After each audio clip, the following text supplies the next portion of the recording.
Welcome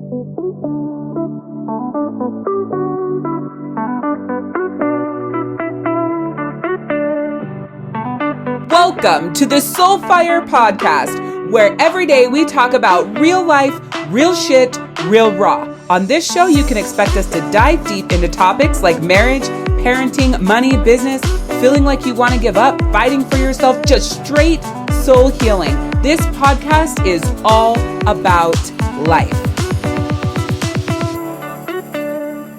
Hey there, it's Power Coach Alicia here, your source of fun, funny, exciting, entertaining, and educational life coaching, transformational speaking, and soul healing. We're talking about setting your soul on fire. I specialize in helping women put themselves first without feeling guilty, getting out of their own way, and finding themselves again. No fluff, no hand-holding, no bullshit here, just love, light, and peace as we journey through this thing called life.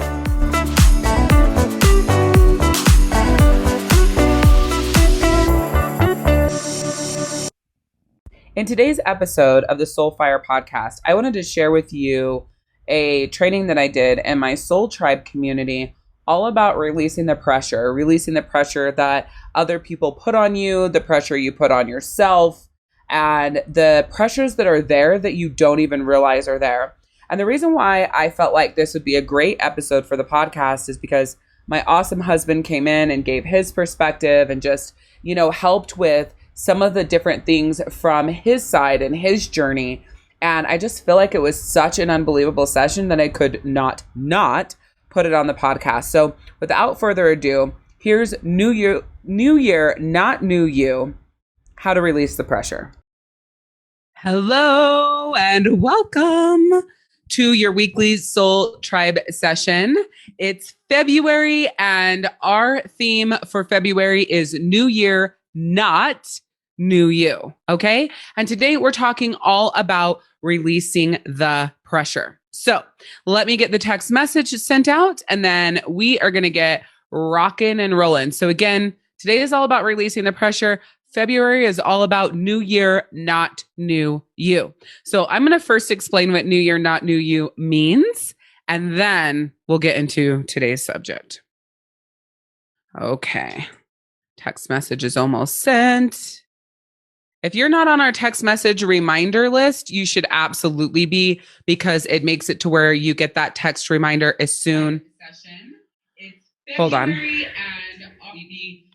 As soon as I go live. So you get that text as soon as I go live. And so if you're in the middle of something, you're busy, whatever, it kicks in that reminder for you so that you can remember just to click the button and join us live if you're cooking dinner, whatever you're doing. Hello to Kim. If you are watching this on replay, drop hashtag replay in the comments. Please interact as if you're live. So you will remember 10% of what I say if you just watch passively and do nothing. You'll remember 60% of what I say if you watch and take notes, even though there's some pseudo listening, because as you write, you're not listening fully. You will remember 90% of what I say if your body is in action and motion, like working out or jumping around or riding a bike or something like that, more animated. You'll remember 90% of what I say while taking notes and listening. So, you can't really jump up and down and take notes, but if you can get your body involved, even if you're saying yes out loud or typing in the comments, those sorts of things really help cement what you're learning here and help you stay active. So I would love for you guys to take notes. Please interact in the comments, whether you're live or on replay. Remember, this month's theme is New Year, not New You. And today's session is all about releasing the pressure. Then next session is about stopping the internal battle. We go to talking about how to put you first. And then we wrap up the month with feeling the fear and charting your course. All right. So the reason why I call this New Year, not New You, our theme, because the month shifts from December 31st in a second to January 1st, you don't change into anybody different in 1 second or in a millisecond, a nanosecond. I don't fucking know. But in that little teeny tiny time frame, you don't shift into someone new. You stay the same person in that nanosecond in the year before as you are in the new year. But the misconception is it's a new year, it's a new me, everything's going to be different. I'm going to do this different and I'm going to do that different and I'm going to go here and I'm going to be better there. Bullshit. No, you're not. You're the same fucking person. You're not doing anything different. You're not a different human being in that nanosecond. So then guess what sets in? That almost that sadness that what you thought was going to happen in the new year didn't happen for you. It's just the same shit. Or now the new thing is, the big theme is this year is worse than last year. Now there's all these declarations of this year is worse than last year. So now it's cementing an even shittier year because people will say that, but it usually happens about halfway, 3/4 of the year through. They'll say this year's worse than last year. So the rest of the year is going to be. So never again, I recommend never again do you say a new year, new me. New year, time for me to get myself back. New year, I'm going to get myself back. New year, this is going to be better for me. This is going to be different for me. I mean, I love all of that optimism, but like Anthony Robbins says, you can't go to a garden and chant in that garden. There is no weeds, there is no weeds, there is no weeds, there is no weeds, there is no weeds, there is no weeds. And then the weeds just fucking disappear. It's not going to fucking happen, dude. Not going to happen. Because the truth is, your eyes see weeds. It's clear that there are weeds. So the only way that they're going to disappear is if action is taken to rid those weeds. And let me make it clear that you can go to a garden with no weeds and your rose bush could not be growing. Like, what the fuck? There's no weeds here. Why is this rose bush so small? It's still as small as we trimmed it back at the end of the year last year. Why is it still so small? Because there's actually weeds suffocating the rose bush.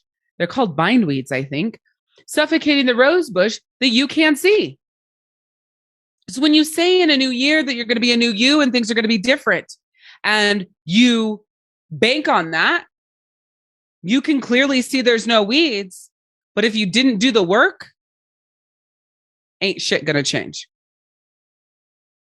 But everybody wants to hop on this bandwagon, the life coaches and the health coaches and all of that, talking about new year, new you. This is going to be different for you. It's going to be better for you. No, the fuck it's not. You have to do something different. You have to show up differently. You have to take a new action, make a new change, take a different path for that to happen for you. So let me ask you something, not about a New Year's resolution, but about a new year and things being different for you. Did you set that for yourself? Yes or no? Shout it out in the comments. Did you go into 2022 believing that this was going to be different for you? That you were going to lose the weight this year? Like, I'm going to do this. It's a new year. It's time to get going. It's time to make shit happen. It's time to make shit change. We're now in February. It's like, fuck it. I'm on my way back out. Like, this isn't working. This year's already been a shit show. I'm not even where I thought where I would be 30 days in. I had all these great intentions and nothing is happening. I set resolutions and I'm not really getting anywhere. Any of that? Yes? No? Shout out in the comments. That's because in a new year, it's not a new you. It's not a new life. It's not a new opportunity. Every minute, every second is a new opportunity. Every minute, every second is a new life. Every minute, every second is a new you. A difference, a power, an energy, a fire, a shift, a change. If you make it. So when I talk about new year, not new you, thanks for saying that, Kim. It's not about resolution. It's about an energy that you feel. Okay? Did you go into 2022 believing that things were going to be different for you? While also not doing shit different. You know one thing I never do? I never start something new at the beginning of the year. Ever. It's not my spot to start something new. I don't go, it's November, blah, blah, blah. It's December, blah, blah, blah. It's whatever. But at the beginning of the year, I'm going to do fill in the blank. I never do that. When I start right now. The podcast coming up on Thursday, you should listen to. It's all about hell yes action or hell no action, like inaction, right? I'm not doing it. It's such a beautiful podcast. I talk all about intermittent fasting and my journey that I'm on, and it's going to give you a fire and a different and like a deeper perspective to what I'm talking about here. When I decide and I'm a hell yes, it's right fucking now. Not in 3 days when it's January 1st, because that's what happened. December 28th of 2021 is when I made my decision. Oh, I could have waited 4 days, but Monday was actually January 2nd. So I could have been like, meh, I'm going to wait till Monday, January 2nd. And then I'm going to kick it off. Plenty of you did. Trust me, you did. Decide that January 2nd was the day. I never do that. Monday is not the day. The first of the month is not the day.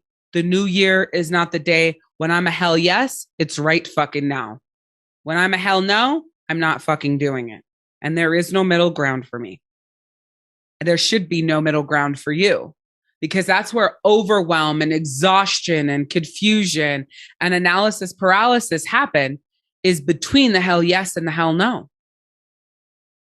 So what I want you to look at from this moment forward, and what I want you to do from this moment forward, is when you're in, you go all in, and you go all in that fucking moment. That's it. It isn't coming at a later date. That's what I mean by right now is the new you, in this moment, in the next minute. Right now is your new life, in this moment, in the next minute. The change is now, in this moment, in the next minute. No more of this future of when you're going to fill in the blank. So whether you're watching this live or on replay, if you're going to make that commitment to yourself, I want you to comment with, I'm in. Okay? I'm in.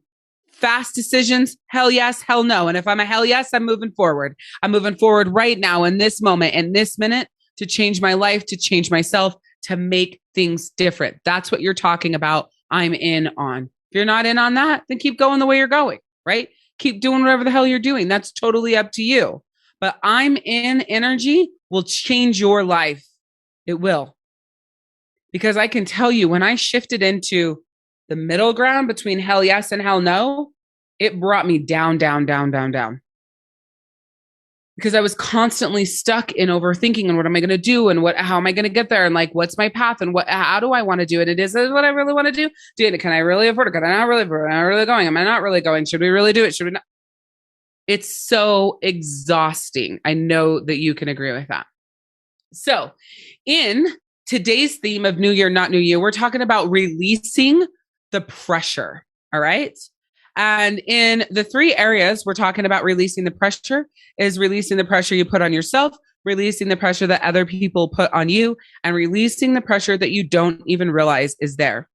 So let's first talk about the pressure that other people put on you, because that turns into you putting the pressure on yourself. So a good example of, oh, hey, Danielle, the pressure that other people put on you is, let's go with society. All right. Society says, as a woman, it's your job to run the house. It's your job to rear the children. And that society comes 1950s pre, right? But then what happened is 1950s post, the women actually needed to start working because of inflation and all of the different things that happen in life now, the types of houses we live in, how, the food that like all the things, the entertainment, blah, blah, blah, right? How the world has evolved post 1950s, women need to work. Guess what was never adjusted? The pressure of being the mom and running the house and making that all smooth. No. Why would we take any of that off her plate? Let's leave all of that on her plate and then add that she needs to fucking work to make money, because in this world, The men can't do it now. So she has to step up.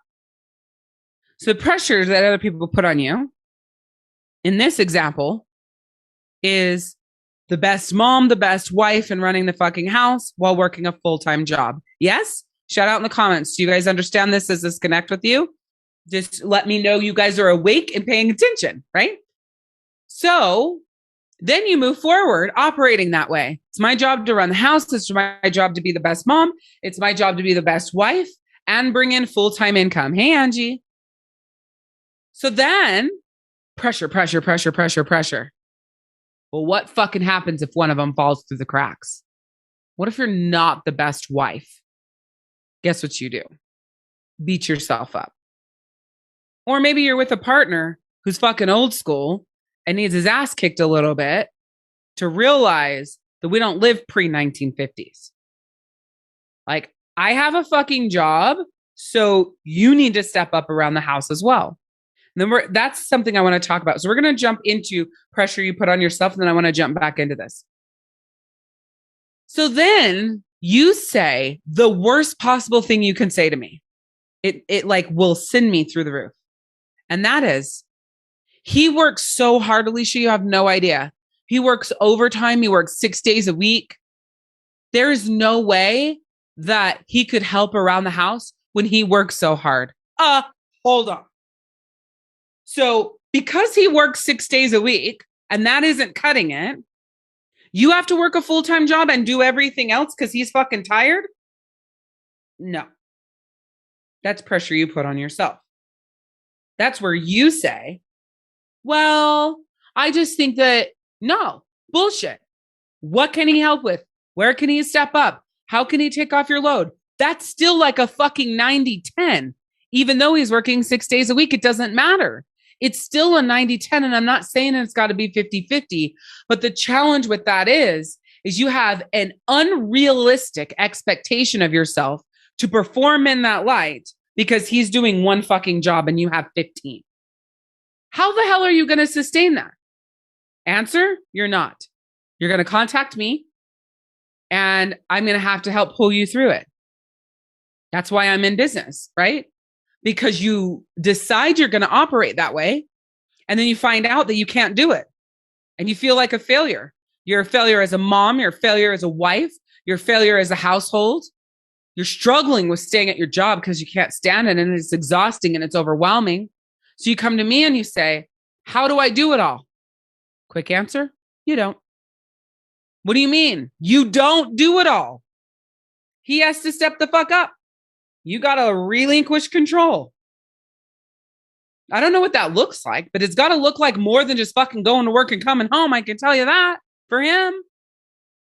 It's got to look like more than that because you need the help. It can't be all of you, right? Remember what I said, pre-1950s, post-1950s. So the pressure other people put on you. So this fucking bullshit's vibrating here of you got to do all of these 15,000 things and he still only has one job. Like, does anybody hear the asinineness of this? Pre-1950s, the man had one job to provide the living, protect the household. So that's 2 jobs. Yes, we can all agree with that. Pre-1950s, the woman had one job, run the house, service her husband, 2 jobs. Interestingly enough, he never had to service her, but that's a whole other conversation. So 2 jobs, like wait on her, take care of him, make sure he had everything he needed. It was almost like pre-1950s, her job was to run the house and dote over him. And his job was to make the money, provide the living and the shelter, and protect, right? Okay, post-1950s. What the fuck is everyone's role? Let's keep in this. His job is to make the money. And is he protecting? Some of the time, maybe not other times. Now protection isn't as important because we're not living in those times, right? Same difference. Run the household, make babies. It's the same difference, right? So pre-1950s, when I say run the household, I mean run the household, rear the children, have the babies, service him, dote over him. That's what I mean. So it's still pre-1950s with having babies, right? All pre-1950s is all the same. So then post 1950s, he actually gets lax a little bit, right? Protection isn't as important. She's carrying a fucking gun. She can hold her own, so he doesn't have to fill that in as much. But he still kind of has a job to provide a living and put a roof over the head. But now all of a sudden it's not enough. So she's got to step the fuck up. So now she's still doting over him, running the household. But now she's doing the protecting and the providing. What the fuck? What's going on here? What the hell just happened? Oh, you're too tired to have sex? Oh, I have sex with my husband every night. We have sex 3 times a week. Now you feel like a failure as a wife, right? You're working and then you too tired to make dinner. So it's like fucking throw together whatever you have. Here, kids, eat this. Oh, I cook dinner every night. You don't cook dinner every night? Failure as a mom. Dude, I hate my fucking job. I'm so tired. I don't want to be there anymore. Yeah, I don't really like my job either, but I just do my best to take the pressure off my husband because he works so hard. So, I just suck it up. It's just one of those things. Failure in your career because you can't figure out how to just fucking suck it up. Laundry, clutter piles, failure there, failure there, failure there, failure there, failure there. And then you're not good enough anywhere. Done. Depressed. This sucks. I can't do what other people can do. Let me tell you a story. We're at a bunko night with a new girl that's hosting. We don't know. We only met her at the last bunko night. She was brand new there. All right. In this story. And she says she wants to host the next one. We're all fuck cool, right? It's fine. She can host. And she does host. And when we get to her house, it's really just all about boast, boast, boast. Our house, this is what we did, blah, blah, blah, blah, blah. The best wife, the best mom. And there was this conversation in the kitchen because we're always hanging out before bunko, before we start playing, just chatting Kathy and catching up. And the conversation somehow got to the what you do as a mom for your kid as far as what you feed them in breakfast. Everybody knows where I go. I don't give a fuck what you eat, but if you don't eat, you're going to starve. That's the kind of mom I am. I'm not fucking cooking you breakfast all the time. Eat some fucking cereal, eat some Pop-Tarts, do whatever the fuck you want. I taught you how to make eggs. Your dad taught you how to make eggs. Figure it out. Don't burn down my house. That's the kind of mom I am. Every once in a while, I'll make a breakfast goulash. Hardly ever. Oh, this bitch. Oh my God. My kids would never eat cereal. That stuff is trash. They would never eat Pop-Tarts. That is trash. I make them breakfast every single day. Good for you, bitch. Not going to happen in my house. Then another mom pipes up and says, oh, my kids eat Pop-Tarts. So for me, it was cereal. So she didn't say anything about Pop-Tarts right here. For me, it was cereal. Then this mom pops up. Yeah, I mean, sometimes it's all I can do is just like throw down a Pop-Tart in front of them, like eat it, like, ugh, Oh my God, Pop-Tarts are horrible. I make eggs every day. Like, so she reiterates. So she said the same thing for me, same thing. I'll make breakfast for her kids every day. Eggs, they need to have a good breakfast. And my husband, so basically, the opening to Bunko became a story about how we're all shitty fucking moms because we don't run the fakeness that she does. And I know that it's fake, not by judgment, but because people like this will tell their truth if you let them run their mouth long enough. So whatever. I stuck up for all of us and said, that's awesome that you could do that. Not all of us can do that. We're all going to do what we feel like we can do as moms, and we should just respect each other through it, or some fucking bullshit. It was actually nice instead of what I wanted to say. So we sit down and we're playing bunko, and I end up at her table. And, I'm still a life coach here. I don't know if you guys know this. I've been a life coach since I was 10 years old. So it comes out of me as a natural pattern of conversation. And so we're playing bunko and we're talking. And I say something and she goes, oh no, my husband would never allow me to do that, or something like that just showed that it wasn't perfect. And so then I was like, hell yeah, there's my in. just turned it, just turned the fucking knife. And she had to admit right there, and there was only 4 of us at the table, but there was that admitting that the boasting, the way she was putting everybody down before about how amazing of a wife she is and how she does everything so wonderfully, that there isn't that perfection there. And I didn't help her through it either. I let her sit in that fucking pain because of what she did to everyone else. So that is what I mean about releasing the pressures that other people put on you. I don't give a fuck that you make your kids breakfast every morning. That does not attach to me as me being a good mom or not. That's not even part of my grading system. So now let's move to the pressures you put on you. Let me just check in with you guys. Type a capital yes if that connected with you. All caps, yes. No one ever asks the man, how does he do it all successfully, a career and a family? But we're always asking women, how do you do it all successful having a career and a family? Exactly. Because people automatically know majority of the time, the men don't do it all. Majority, right, of the time, men don't do it all. Great comment, Crystal. So let's talk about the pressures that are put on you or that you put on yourself. So let's get back in that room at Bunko. And this bitch is boasting about how she makes her kid breakfast every morning. Does this make you feel like lesser of a mom? Type a 1 in the comment if your answer is yes. Type a 2 in a comment if your answer is no. So you're hearing her talk about how she makes breakfast every morning and how wonderful wife she is and all the shit she does for her husband. And then she's also been boasting about her fucking house and all the stuff her husband does for her and how he changed this and how she changed that. So if you're in this room and you're a mom and you're listening to this bitch, do you feel lesser as a mom, a wife, and just in general, how you fucking run in your house? Number 1 or a 2 is your answer no.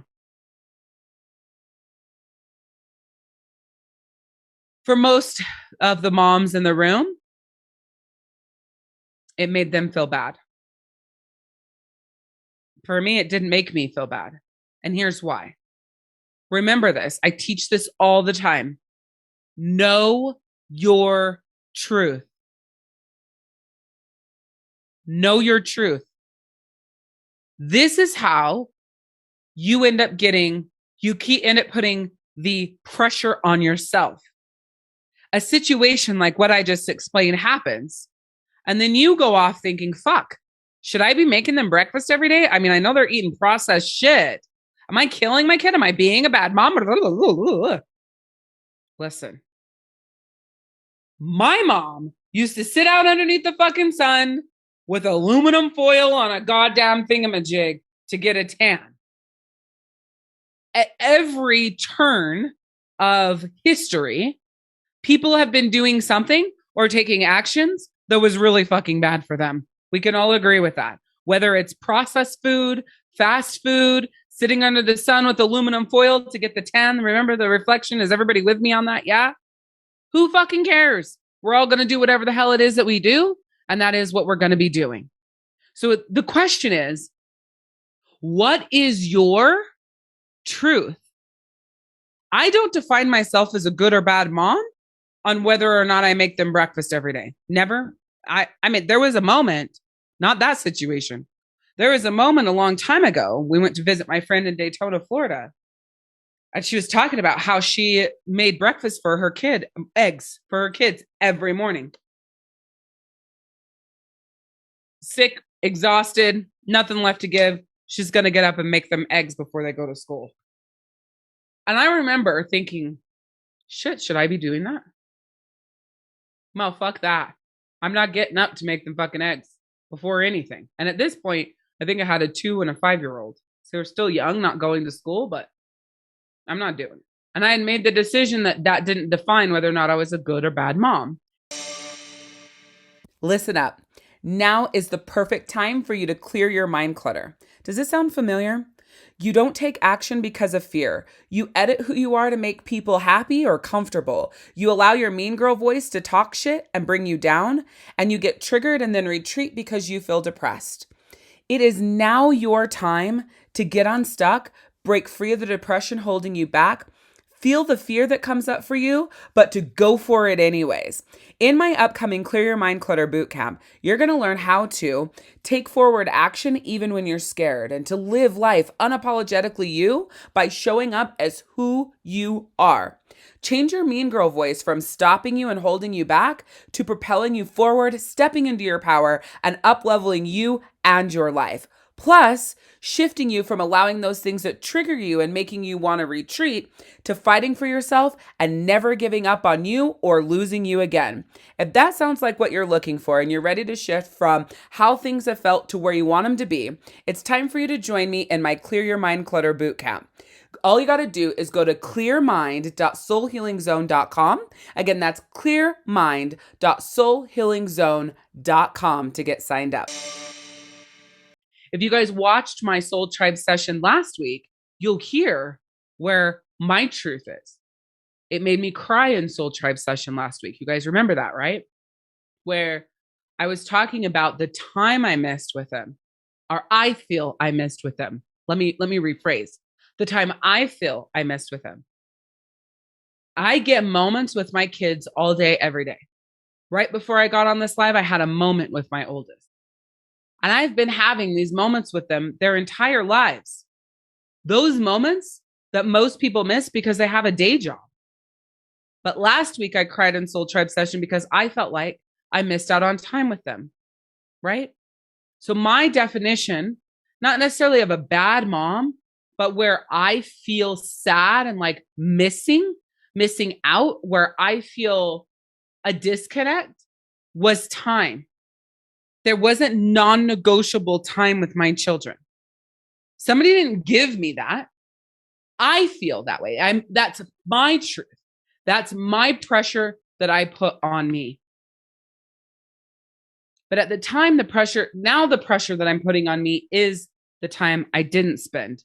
But at the time that I wasn't spending the time with them, the pressure that I was putting on me was performing in my business, succeeding, growing, making more money, securing our income, making sure there was food on the table, keeping my husband together, keeping him upright, helping him grow.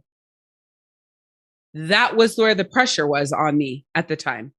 I wasn't putting pressure on me to spend time with my kids. Hindsight, non-negotiable would have been the time with them, kicking his ass to fight for himself, right? Not doing it or helping him or that way, but no, you fucking fight. You want this? You got to fight like a motherfucker for yourself. Non-negotiable, every night we have dinner together. Well, whatever. Time passed, can't do any of that. So now he gets to fight for himself and we have dinner at the table every single night or together every single night. Because we watched the skills challenge for the NFL Pro Bowl and then the Pro Bowl. So that was our dinner time together. What is your truth? And then what pressure do you put on yourself that is unfair pressure? So it's almost like I'm putting pressure on myself now for my past decisions. I have no issues rearranging my schedule to have dinner with my family. That's not pressure to me. However, the pressure that I feel is past pressure, like sadness that I didn't take that time then. But I have to look at that and go, you know what?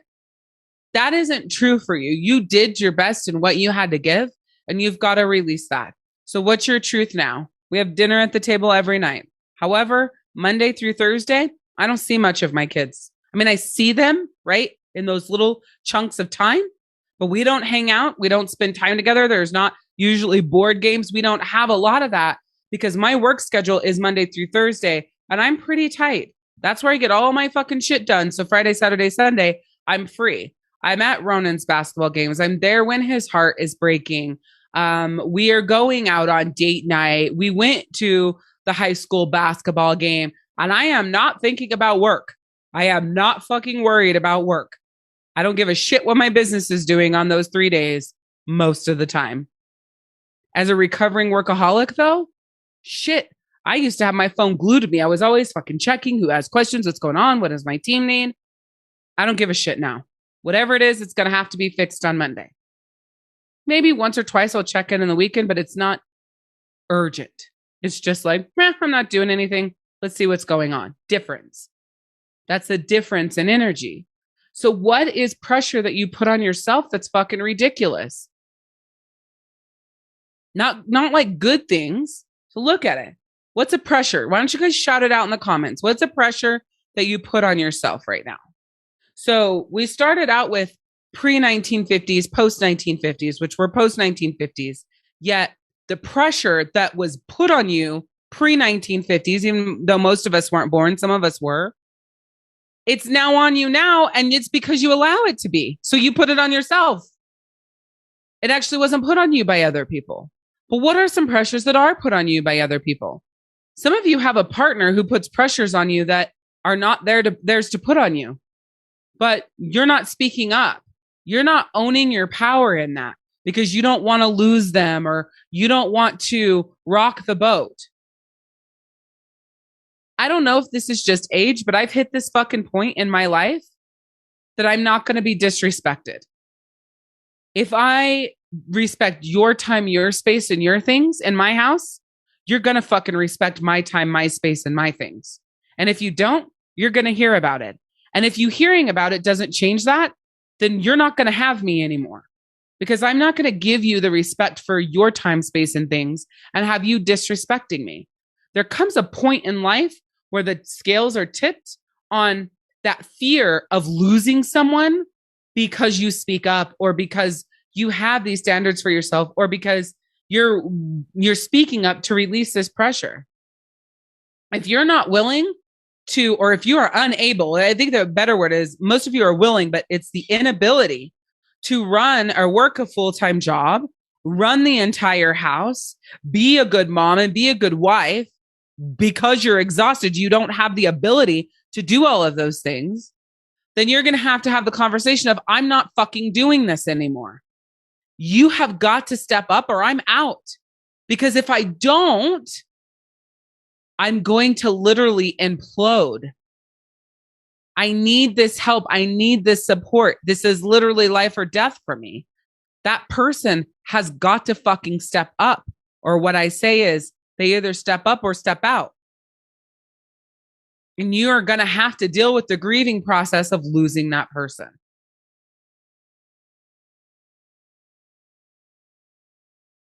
Okay, so this is a good one because you have a 14-year-old, which that's crazy, ridiculous pressure. So Kim says, I'm a single mom, so the pressure I put on myself is that I have to do everything or it won't get done. Well, that's a whole other conversation about standards and expectations with your daughter. I am a firm believer that we all have our job in this house that we live in. So my job is mostly to make the money, right? But my secondary job is to keep everyone's fucking head straight. So on any given day, I'm helping Daniel keep his head straight, Ronan keep his head straight, which he's my oldest, and getting Stratton to get out of being so closed down and open up, having conversations. And I'm also working on bringing us closer together. So my job is I pretty much keep the house organized, keep everyone growing in their human selves, right? And keep us together. Then I book every vacation that we do. I'm usually one that decides it all. Every love getaway we have and every fucking date night we do. As you can tell, that irritates the shit out of me. I do all of that. Okay. So then over here, I make the meal list every week too. Then Daniel goes through the meal list, adds it to the grocery list. He does the grocery shopping, and you might be able to hear it in the background. He cooks the dinner. He also homeschools, and he runs his own business, Marked. And then we have the boys' lawn business that starts in 30 days. So I'm the organizer. I made him the list of all the different things that need to be done in the next 30 days to kick off that business. Sometimes our house scale is tipped to where I'm doing way more in the back end than I really fucking want to, and it's too much on me. And other times he's doing way more in the back end and it's too much on him. There comes a point in time every year, which is between March and April, that Daniel and I have apps almost zero to give to the household because we're running this kid to practice, running that kid to practice.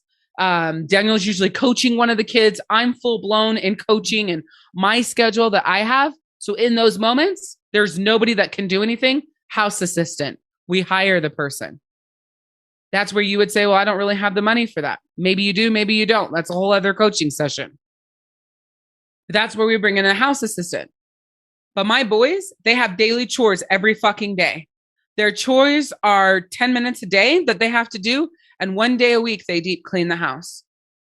Usually it's Monday and they all got bitched out because they decided to sleep in and didn't fucking deep clean the house until late. And then that pushed me into work time. And because my office has no fucking doors, I had to work in my room, in my sacred space, because the house was being cleaned. That's a respect of my time and space. They need to get up earlier because they have a fucking house to clean and to get to school at a reasonable amount of time. So yet today, my house did not operate the way that it needed to operate. And everybody heard about it. Yeah, they failed, right? They didn't do their job. So everybody in my house has a job. If I was a single mom, same fucking difference. There is not going to change. When my dad died and my mom was a single mom, we didn't all of a sudden not have chores. We always had responsibilities from as long as I can remember, 5 years old at least. Responsibilities around our house that we were expected to do. In this day and age, my mind is blown on how many teenage kids don't have responsibilities that the parents say, you just need to do your chores. Or I hear this a lot. Well, they have some things that I do when I ask them to do it, but like nothing concrete. You want to see my kids' chore list? The top we're not doing, if you guys can see the top. This is my kids' chore list. Not every day, but this is their chore list.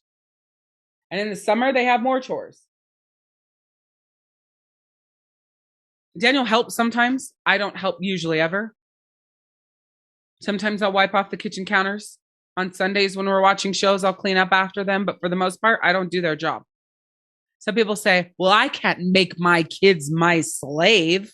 No, that's not what it is.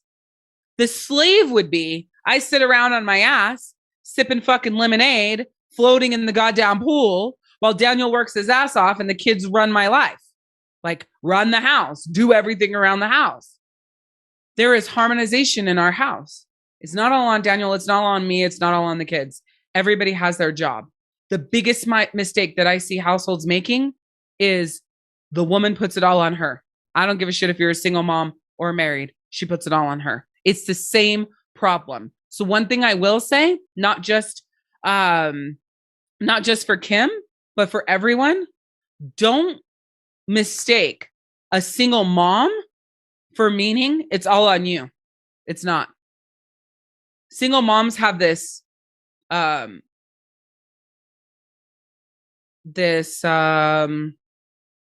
don't know what the word is, but idea that because they don't have a partner, they're alone. It's complete fucking bullshit. They're not alone. They just believe that to be true. So they operate in that mode. You have friends, you have family. Well, they live far away. You know, that may be what Kim would say. They're not local. Yeah. But you could make local friends who are like family and have that support group. You could join a single moms group so you have the support group. See, this is all about mindset and action, right? So if you believe as a single mom that it's your responsibility and you have all the pressure and you have the weight of the world, that is true for you. But if you believe as a single mom that one, you have a tribe of people who are around you and support you and are there for you, you just struggle asking for help, then you've got to grow through that. And if you don't have them, you should fucking build them. Just like you would build a relationship with someone else, you build this tribe of people. It's the same concept. There's nothing that someone can shove me in a situation where I use that situation as the reason for me to be stuck or the reason for me to be held back or the reason why I can't. That's why you guys love me. So I know this seems like, God, I mean, she's not even understanding how hard it is to be a single mom. I understand it doesn't matter. I understand that your husband works 6 days a week and crazy fucking hours and he has, overwhelmed and stressed out. I understand that, but it doesn't matter. In order to release the pressure, these are the actions that I suggest are taken. Or you keep running yourself into the ground based on the story that you tell. And that ends up with cancer. You with cancer or dead, right? You could be living dead or dead dead. Either way. So what do you want? What do you want to happen? How do you want to shift? How do you want things to be different? Go to fucking work. It's not all on you. You just think it is. That's the pressure you put on yourself. I'm here now. Oh, Daniel has a story. I can't take it anymore. The men in need. No, You just can kidding. stand up. I'll raise the mic. Just raise it a little bit. Okay. So this is the thing from the male point of view, because not only was I dealing with like my own issues like PTSD and things like that, but I was very capable. Can you guys hear me? Okay, make sure. Don't go lower when you ask them if they can hear you, dude. Well, I feel like in your mouth, like okay. Can you guys Yeah, hear me? All right. So dealing with my own stuff, the PTSD, the things like that, I was a very capable man. Okay. I had the capability, like the word says. Anyway, but she was, like she said, she was doing everything, and that's like not a joke. I basically, because of my medication and things like that, I would wake up in the morning, I would kind of like mill around, make sure no one was like dead, and then eat and sleep. It was horrible. So she like literally did everything, and there was a time where like she had to. I'm not doing laundry anymore. I can't. I have all this other stuff I'm doing. You got to step up. Or I need help with dinners. I can't make all the dinners and do everything. Blah blah blah. And we rise. What was that you said the other day? We rise to the bar that is set. Okay. Yeah. So yeah, we're working a lot. Like I might not have like the most physical grueling job, but I work outside every day that I work, and it's all day long. There's like no breaks, because I need to get to the next job. I need to do the job correctly. I need to make sure I clean up after. I got to go to the dump. Blah blah blah blah blah. We all have the hard life. Okay, that's the story that we tell. So just bring it to their attention. Maybe they don't know that you need the help. Maybe because you're Superwoman and you've had it. She's got that. I don't even touch that. And then it's just like, oh, well, I am off on Sundays, so I'll do the laundry. I can put the laundry away. What about this? This is for you. This is for me. Okay. This part right here. Kids have chores. This really isn't for you, but it's super for you. Kids have chores, but they half-ass them, so I end up doing some of them where it doesn't get done. This is perfect for you to answer because I am the way I am when the kids don't do the chores. How did you overcome going back and fixing it for them? Because that was huge. Okay, yeah, because I struggled with that a lot actually. So thanks, Yolanda. You have to show them, this is what I expect. This is what it is. And unfortunately, sometimes it had to be like, well, you didn't do it, so you're going to watch me do it, or I'm going to make you redo it. And then you still don't get whatever the end thing was, the hour of video game time or whatever. Sometimes you have to take things away. Sometimes you have to be the jerk, and then they'll rise. And now you just make them do it again. And now, so yeah, now it's just like, them, like, hey, you're clean the sink out. Like, there's a garbage disposal for a reason. Use it. Or like, do you really think that bathroom looks clean? Ooh, let's do it again. So now tell them about your issue with micromanaging, because that's probably I hate babysitting. Yeah. Okay, so this is the thing. These are your chores. They've been your chores since you were like 2. Like when you could walk, they were doing stuff like clean up after yourself. Take that to the garbage can for mom, or let's make sure that we pick up our Cheerios and put our cup away. It started since then. So Stratton's been doing the garbages since I don't even know, and Ronan has always done the dishes fully. So it's kind of like coming home after I leave for the morning or whatever, I go grocery shopping, I come back and everything's still not done, or it's not done well. It's like, what are you doing? This isn't new.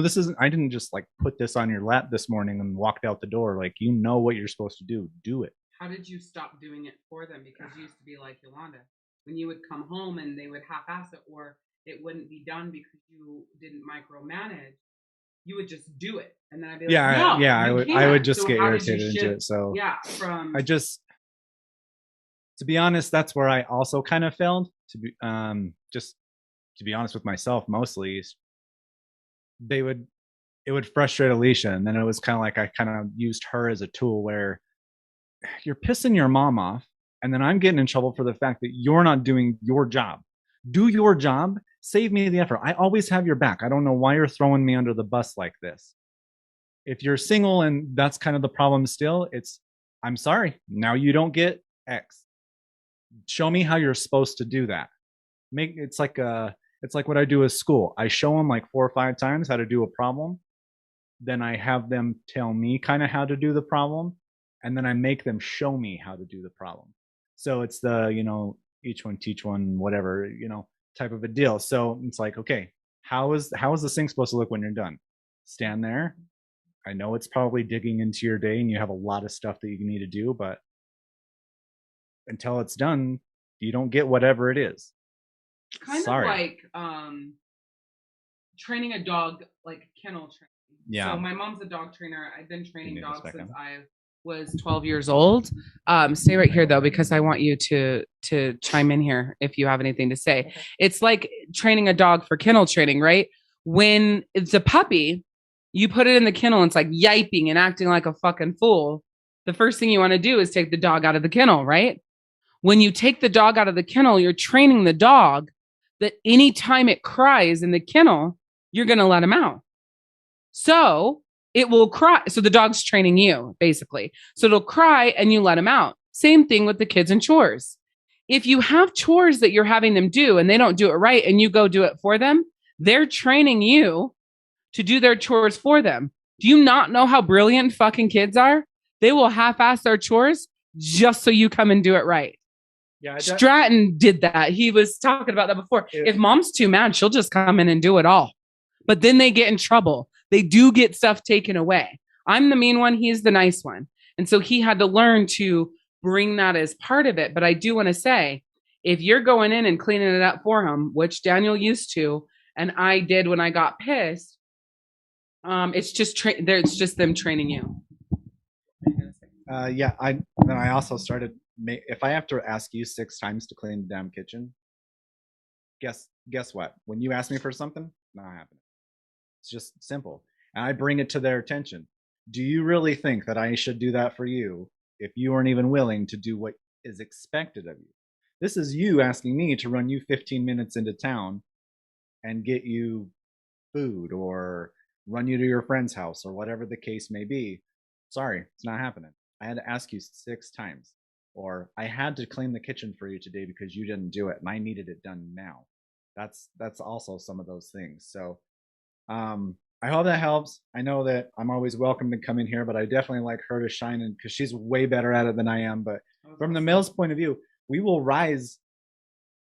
If we can, we will rise. You know what I mean? So it's not like, don't be afraid to ask, like, dude, I really need help. I can do the laundry during the week, but I really just need you to handle the weekend laundry. Or, hey, can you throw in a load of towels? Start off with maybe, we have to be tricked sometimes. We're men. It has to be our idea, but can you please throw in a load of towels real quick? I got to go blah.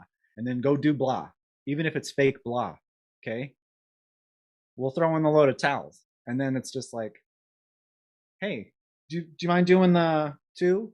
It's like, yeah, I could do that, I guess. Yeah. I mean, I really wanted to go blah, but nope. The other day, we were going to plan out our businesses. I wanted my whole Saturday morning for myself. I want to play video games. I want to draw. I want to do all that. Alicia got up. She was inspired. We mapped out businesses the whole fucking morning. Pardon me. The whole morning about like, well, I know you do, but like up until now, Ronan's going to be late for his basketball game if we don't get changed and leave type. So, it's things happen. And I can get bummed about it and I can get pissed, but that's what I'm choosing to do. I'm choosing to get mad. I can either choose to help. I can choose to know and accept to know that I failed this morning. Even though I got everything else that I would possibly need out of that room this morning, I still got in her way, and that's disrespectful. And it's not nice. That's not the guy I want to be. I want to be the helper. I want to be someone she can rely on. And I didn't do that this morning. So then I go have my pity parties and I go boo-hoo about it or whatever because I let her down, but then I have to choose to change. Sometimes if I'm not willing to change, she has every right and every opportunity to step up or step out, Daniel. If I'm going to have to do everything by myself, I don't need you here to do it by myself. That makes no sense. And I couldn't agree more. So I love you, babe. Go kick ass. Thank you so much. That was great. I'm sure they love that. My chores. Give Daniel a hand. No, that was great, right? So that's what I'm talking about here, that rising up and that asking. Like, I have grown so much that I have levels of asking. And then I get to a fucking point like I was this morning. I'm like, fuck all of you people. If you don't fucking do it, I'm going to lose my mind. I'm sick of asking. I brought this up a million. No, so it shifts into that. I used to start there, but now I start nicer and I get more aggressive. So my kids know not to fuck with me. They'll fuck with him. Did you hear him say he asked 6 times? No, the fuck I'm not. I get to 3 times, you're sitting in a wall sit until I feel better. Ever put your kid in a wall sit? That's a quick way to get them to operate because they don't want to be in a wall sit. It strengthens their legs. It's good for them, but it's hard as fuck on them, right? Like, they don't want to sit in a fucking wall sit. And like Crystal says, when you do it for them, you're taking away the opportunity for them to rise up and be their best selves. Whatever standards you raise for your children, they will reach. That's what Daniel was talking about. I was actually talking to my kids about that, about other people's kids. My kids and I can have these conversations because they literally live what I teach. So I was actually talking to Stratton and Ronan about, kids live up to the standards that their parents set. The problem is the parents set the standards clear down here because of all the stupid fucking excuses they make. You guys are prime examples that kids rise to the standards that the parents set. I have very high standards for my kids. I don't fucking feel bad for that. I will not, if I'm on my deathbed today, I will not feel sorry for the chores my kids had to do. I will not feel sorry for the trouble my kids got in to learn their responsibility and what their job is around this house. But if you were on your deathbed today, you would regret the fact that you didn't ask for help, that you didn't speak up, and that you didn't change the way that your house was ran. And that's what I want you to get from this. That pressure, do the deathbed test. If this was it for me, I was dying today, would I regret the fact that I took it all on, that I was the one overwhelmed, that I was the one stressed, that I was the one that had all the pressure, and I didn't ask for help, and that I didn't relieve that, and I didn't either allow people to rise up and set the standard higher, or have that expectation that other people rise up. So yes or no, deathbed test. If you're on your deathbed today, would that be a regret that you had the weight of your world on your shoulders and you didn't release that pressure by stepping up and asking for help or raising those standards? Yes or no in the comments. So Kim says, it's definitely something that I've done to myself. My husband never did anything in our relationship either. So I've been doing everything for everyone since the day my kids were born. A lot of people can relate to that. I know I created these monsters. I've been working on making changes to the way things are done, mostly because I'm exhausted with doing everything alone. So here's the next part of this. Do not make slow changes. Fast, rip the fucking Band-Aid off. Here's your list. Here's my list. For you and your daughter, Kim. Done. Here's the new standards. Family meeting, which it's just going to be the 2 of you, right? Here's the standards. I'm over it. Done. This is what needs to change. If you're a whole household, an entire fucking family meeting, and deploy a new chore chart, a new process. When this all started, my kids used to earn paper clips for their chores, and they had to spin those paper clips on what they wanted to do.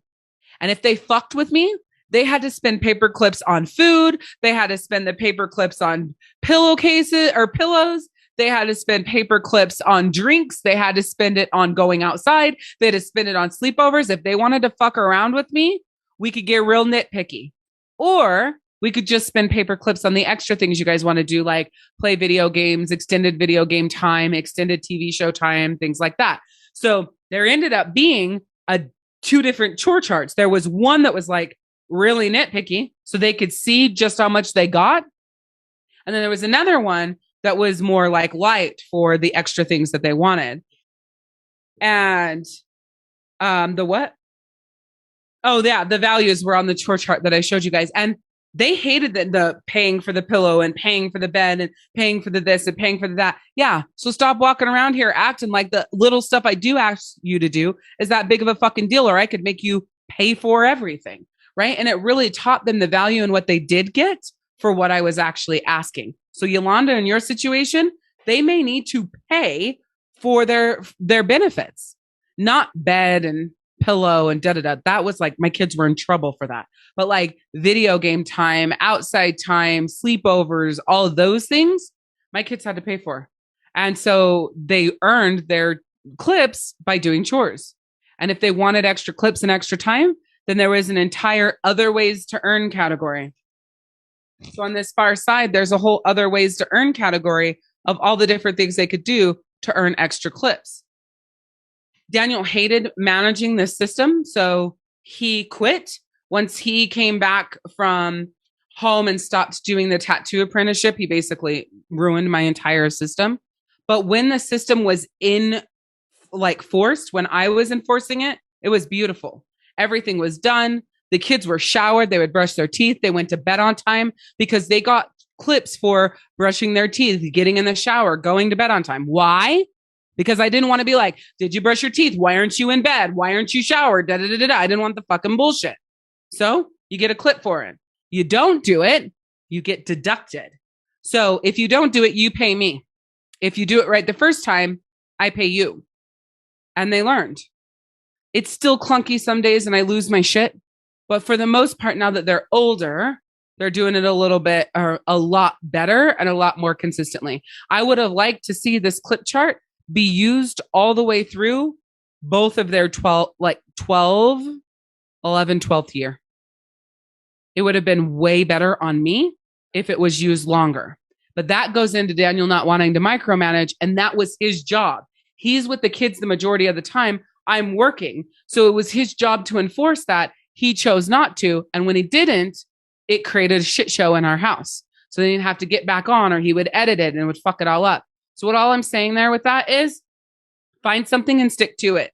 Have a meeting, rip off the Band-Aid. Don't make these changes slowly. Make them all at one time because it's going to relieve the pressure off of you. And the third thing that we were to cover today was the pressures you don't even realize, which we've brought up a lot during this conversation.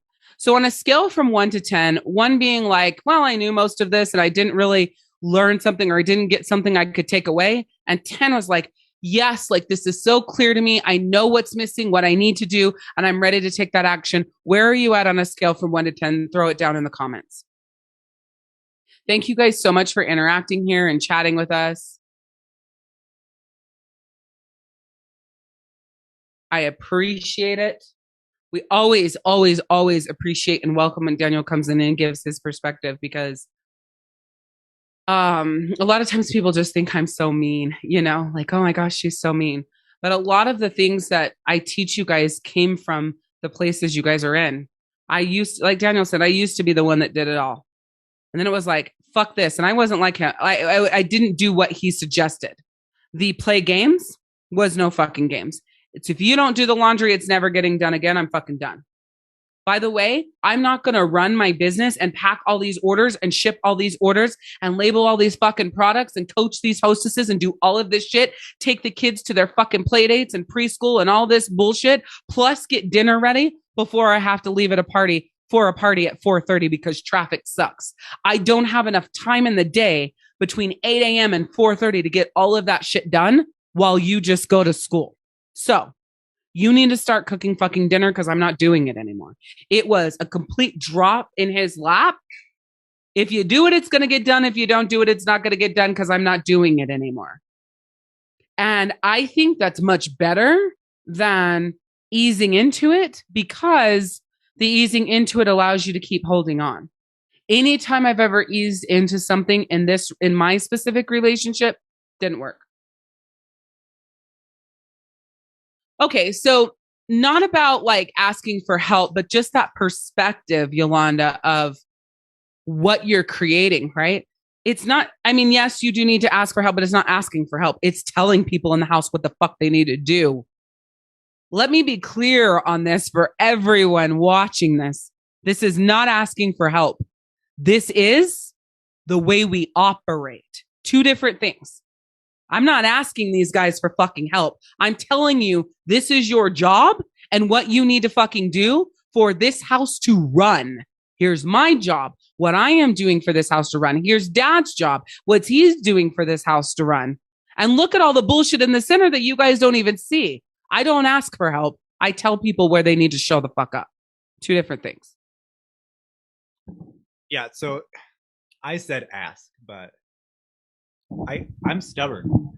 Even though I'm not a Taurus, I'm stubborn. I don't want to do it. I really don't. I'm very comfortable not doing that. Okay. I'm very good at conflict resolution because when I get to that point, there is no other way. I'm more like her in that sense. But it's not a nice, or it's dramatic. I'll be honest with myself. Which one of us? It's Both of us? no, it's very no when so I'm very dramatic when I get to the point of where this is how it's gonna be. That's it. I didn't want to not have laundry, you know. I didn't. It's not like she was just like figure it out and then shut the door, you know, on the way to a party, and now I'm sitting here with 2 kids and dogs and all that, and then it was just like, here's what's for dinner, here's how to make it with the recipe or whatever. You've got this. I gotta go. And then that's how it went. And I probably made the same 6 meals for the last 5 years or whatever, you know, stepping out of my comfort zone every once in a while. Like, there's 2 meals I hate making. I'm making one of them now. Oh, you don't like lasagna? I fucking hate making this meal. I don't know what it is. I think it's noodles. I hate noodles. Lasagna I hate making noodles. Doesn't have noodles. It does too. That's the anyway. There's noodles. Yeah. See, read the recipe. Figure it out. No, just like, but I didn't want to figure it out. I wanted my nice life, and if that's the least I can do, whatever. And then it, you know, it just kind of compounded. But yeah, it's not really an ask. I need this so I can succeed, and if we want me to succeed, this is what's going to get left. Tell her what happens every time you ask to help. Yeah. I don't usually get it. I don't usually get. I don't. Makes it optional. Yeah. They don't do it. Like today, I'm trying to be quiet in the kitchen, and I need 2 cans of Rotel, which is downstairs, and I am currently cooking sausage, so I can't just leave the stove. I mean, I could, but I just text, "Hey, can I have 2 cans of Rotel?" Guess who went and got Rotel tomatoes? You. Me. Mm-hmm. Because I would have lost my shit. They're not paying attention to their phone. They've got an Oculus on, or they've got headset on. They can't hear their phone or whatever. But she would have lost her shit. But then again, she probably wouldn't have, because like she said, she respects my time. And if I was sitting here doing this, there was no way she was going to lose her shit right next to me and go. Oh, but their messages would have been blown up. Yeah, they would have had a lot of caps. Yeah, so that's a good point. So don't ask. Asking doesn't work. I always tell him, rephrase, tell them, rephrase, tell them. I ask Daniel, but I don't ask the kids. But I will only ask Daniel like 2 times before I tell him, right? Like, he doesn't get a whole bunch of asking, because I'm asking you in a telling way, but I'm asking you to be nice. I still want you to actually fucking do it. You guys don't have to have my personality to get your point across. And Yolanda, I hope this is kicking you in the ass, right? The asking for help is a whole fucking training that we could do, which I probably should do. So I'll put it on the list everywhere, or somewhere. But I really hope that you guys have gotten some value from this. I'd love for you to go straight to the Soul Tribe group and post what your number 1 takeaway is. Like I said, we always welcome Daniel to come in and give his perspective and his opinion, because we're a lot different in personality types. We have some similarities for sure, but he is way more easygoing. He's way more calm. He's way more chill about it. No big deal. I'll just do it myself. If I have to do it myself after I fucking asked you, you will fucking pay.